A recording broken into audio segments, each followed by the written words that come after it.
उपेंद्र कुशवाहा मिलना चाहते हैं, क्यों नहीं मिल रहे हैं? नीतीश कुमार को कहीं ना कहीं अब स्ट्राइक करने लगा है कि आखिर ये आदमी मांग क्या रहा है हमसे, आखिर ये आदमी भगाने पर भी भाग क्यों नहीं रहा है। जी जी कि वो क्षेत्र भारतीय जनता पार्टी का नहीं बल्कि नीतीश कुमार का मजबूत क्षेत्र कहा जाता है। कि नीतीश कुमार आखिर उपेंद्र कुशवाहा को इतना होने के बाद हिचक क्यों रहे बाहर निकालने से। नमस्कार, भारत लाइव देख रहे हैं आप और ये रातों रात है जहां बिहार की सियासत से जुड़ी हुई घटनाओं पर, खबरों पर चर्चा की जाती है। बच गई महागठबंधन। महागठबंधन कैसे बची है और महागठबंधन ने जो प्रस्ताव लाया है उसका असर क्या होगा। बाबा, महागठबंधन तो टूटने वाली थी लेकिन अब कहीं ना कहीं संयुक्त प्रेस कॉन्फ्रेंस ने बचा लिया। देखिए, ये कोई जरूरी नहीं है सनी। कभी कभी आपने देखा होगा कि जब दिया बुताने वाला होता है तो बहुत तेज जलता है। इसको आप एक परिप्रेक्ष्य मत देखिए, इसको दोनों परिप्रेक्ष्य में देखिए। महागठबंधन अगर जदयू बचती है तो महागठबंधन बचेगा, अगर जदयू नहीं बचती है तो नहीं बचेगा, तो महागठबंधन नहीं बचेगा।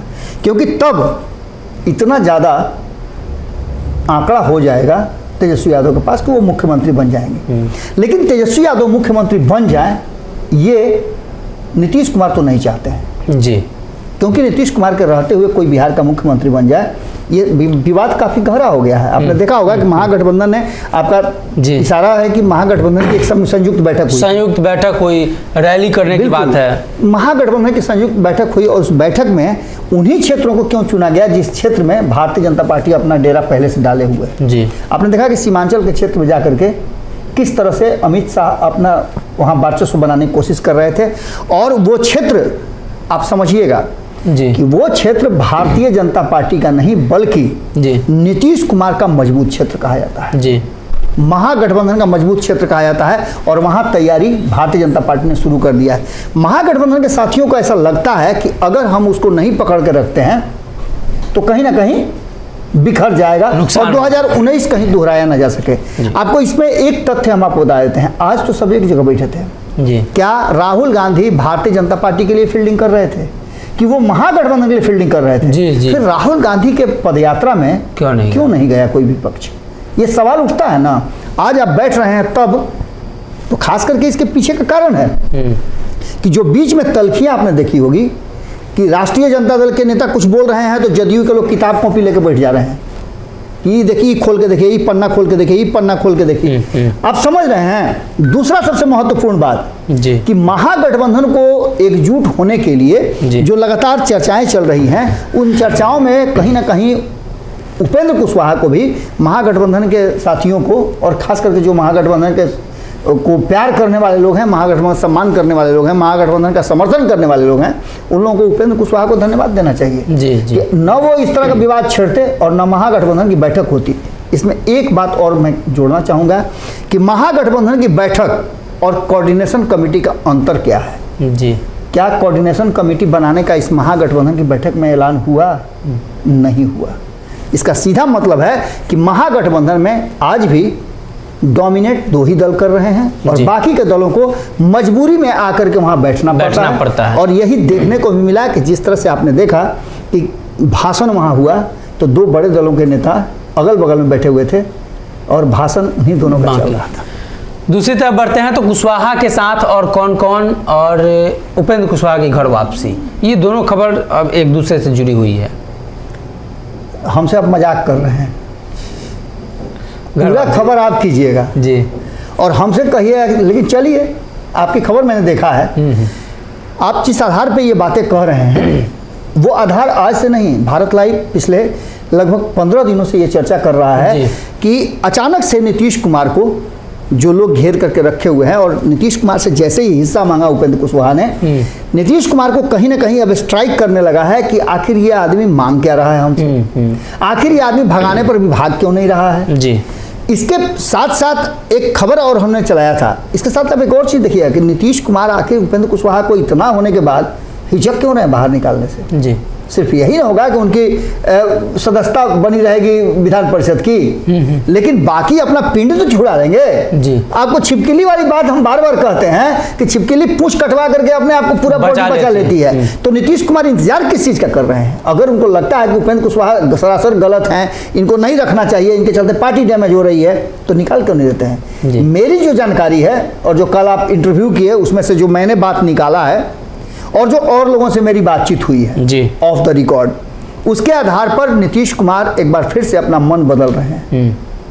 और वो मन बदलने का कारण है कि आरसीपी सिंह को भी संदेश भेजा गया है और नीतीश कुमार के बहुत ही विश्वस्त जी आरसीपी सिंह को मनाने के लिए, उनको समझाने के लिए और फिर से एक साथ लाने के लिए कोशिश कई लोगों को। हालांकि अभी उधर से जो बातें हैं वो कही जा रही है कि ऐसा कुछ नहीं है और हम वापस जा भी नहीं रहे। लेकिन अगर नीतीश कुमार तेजस्वी यादव को छोड़ने, शर्त क्या है? शर्त यही ना है कि कोई भी जो जदयू का अधिकारी होगा, उत्तराधिकारी होगा, वो लौकुश समाज से होगा जी। तो इसका मतलब है कि चिंता तो इसी बात की ना है कि नीतीश कुमार ने घोषणा कर दिया है कि तेजस्वी यादव 2025 में मुख्यमंत्री के चेहरा होंगे जी। एक इसका गुस्सा है। दूसरा, आखिर जदयू पिछले इतने दिनों से शासन कर रही है, एक बड़ी पार्टी के रूप में देखा जा रहा है, एक राज्य में उसका वर्चस्व रहा है, पिछले 17 सालों से सत्ता में है, उसके बिना कोई सत्ता में नहीं आ सकता है। उसके मुखिया को बहुत सारे अवार्ड दिए गए हैं, सब सुशासन बाबू का अवार्ड दिया गया है और क्या न जाने क्या क्या दिया गया है जी जी। और इन सारे अवार्डों के साथ भी अगर उस पार्टी को किसी पार्टी में विलय करना पड़े तो ये कोई बर्दाश्त करेगा जदयू का? क्या नहीं करेगा।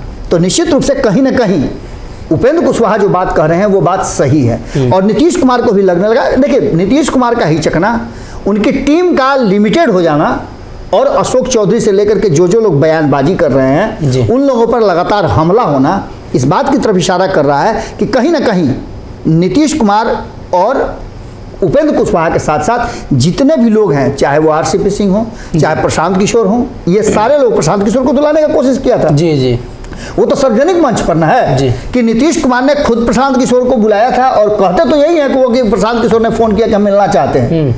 उपेंद्र कुशवाहा मिलना चाहते हैं, क्यों नहीं मिल रहे हैं?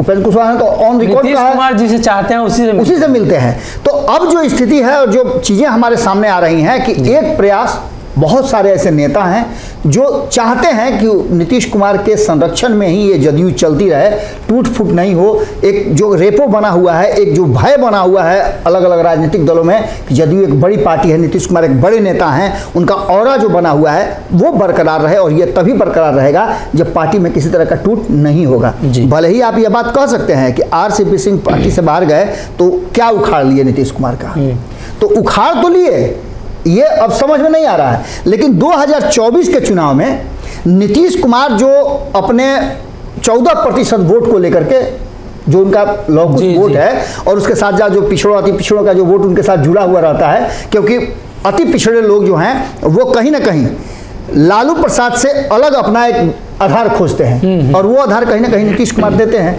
तो ऐसी स्थिति में जो वोट बैंक छिटक करके जा रहा है, उस वोट बैंक को पूरा करने के लिए आरसीपी सिंह जरूरी हैं। वहीं दूसरी तरफ अगर आरसीपी सिंह, उपेंद्र कुशवाहा, चिराग पासवान, मुकेश सहनी ये दूसरे खेमे में चल जाते हैं तो निश्चित रूप से नीतीश कुमार का लौकुश समीकरण और एमवाई समीकरण दोनों मिलकर के सत्ता के करीब तक पहुंचने का और भारतीय जनता पार्टी को मात देने का आंकड़ा नहीं बनता है। ऐसी स्थिति में आप समझ लीजिए कि कुशवाहा की घर वापसी का जो कार्यक्रम चल रहा है, जो लोग चाह रहे हैं कि एक बार फिर से हो जाए, तो सिर्फ उपेंद्र कुशवाहा ही नहीं, आरसीपी सिंह सहित और कई लोगों को जोड़ने की बात हो रही है, जो बिछड़ करके, जो नाराज होकर के गए हैं। और आने वाले समय में एक नई जदयू देखने को मिल सकती है जो लालू प्रसाद के विरोध की राजनीति से पनपी थी और लालू प्रसाद के विरोध की राजनीति पर एक बार फिर से खड़ा होना चाहिए। तो कहीं ना कहीं भारतीय जनता पार्टी और जो तमाम दल हैं उनके विरुद्ध महागठबंधन एक जोरदार रैली करने जा रही है, जिसके जरिए टूटते टूटते महागठबंधन बची है। हालांकि बाबा का कहना है कि अभी भी वक्त है, महागठबंधन को लेकर कुछ कहा नहीं जा सकता। अगर ये वीडियो पसंद आई और वह बिहार के राजनीति और बिहारियत से सरोकार रखेनी तो सब्सक्राइब बटन दबा के चैनल के सब्सक्राइब कर ली। ओजे एगो घंटी बा, ओकरा बटन दबा देला से कुल सटीक और मारक खबर रुआ मुफ्त में मिल जाई। अगर रुआ पत्रकारिता के हमनी के नया प्रयोग में सहयोग कर चाहतानी तो ज्वाइन बटन दबा दी। पेटीएम नंबर नोट कर ली 9386 816-700। धन्यवाद।